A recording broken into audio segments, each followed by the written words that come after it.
Laïkino, la rubrique cinématographique de l'Union des familles laïques. Avec Alain Defremont. Bonjour, vous êtes à l'écoute de Laïkino, la rubrique cinématographique de l'UFAL, avec Frédéric, votre serviteur, et Alain. Bonjour Alain.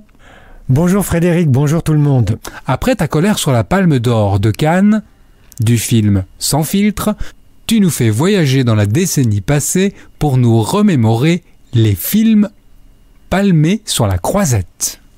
Oui, la dernière décennie cannoise nous a gratifié de films qui ont eu dans l'ensemble le mérite de concilier les critiques et le public.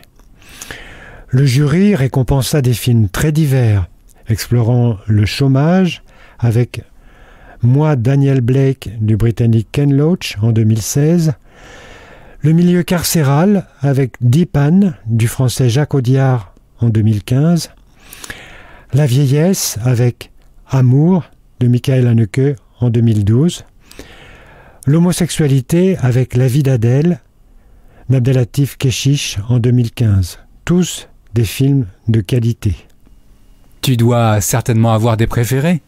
Oui, pour ma part, je retiendrai The Tree of Life en 2011, un film de Terrence Malick, un très beau conte philosophique et mystique abordant les thèmes de l'origine du monde, de la mort, de la paternité.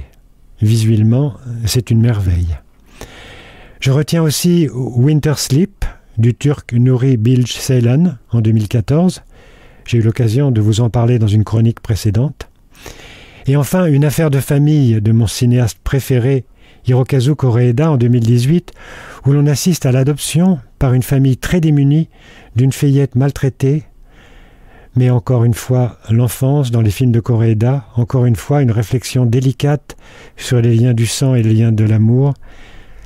Et enfin, j'ai oublié Parasite de Bong Joon-ho, qui remporta cette palme en 2019, véritable film jubilatoire où l'on va découvrir comment une pauvre famille des faubourgs de Séoul va s'immiscer dans la vie d'une riche famille coréenne. Là, on retrouve le véritable ton disruptif, vachard, culotté, qui manque tant dans Sans filtre, la Palme d'Or de cette année.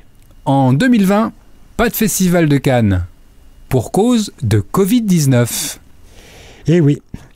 Et en 2021, la Palme d'Or récompensa Titane de la française Julia Ducournau, que je n'ai pas voulu voir tant la bande-annonce était repoussante. D'ailleurs, le film disparut des salles au bout d'une semaine. Mais reconnaissons à Cannes le mérite de défendre les salles de cinéma, car depuis 4 ans, le délégué général du festival ne reçoit pour la compétition que des films qui s'engagent à sortir en salle. Il n'en est pas de même, hélas, pour la Mostra de Venise, où les films destinés uniquement à Netflix ou à d'autres opérateurs peuvent figurer dans la compétition officielle. Si vous allez au cinéma, bon film et à très bientôt. Merci Alain.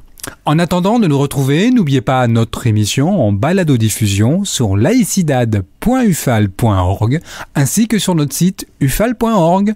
Pensez aussi que nos activités ne sont possibles que grâce à vos dons et à vos adhésions. À bientôt. C'était Laïkino, la rubrique cinématographique de l'Union des familles laïques. Retrouvez toutes nos rubriques Laïkino et l'ensemble de nos balados-diffusions sur lufal.org.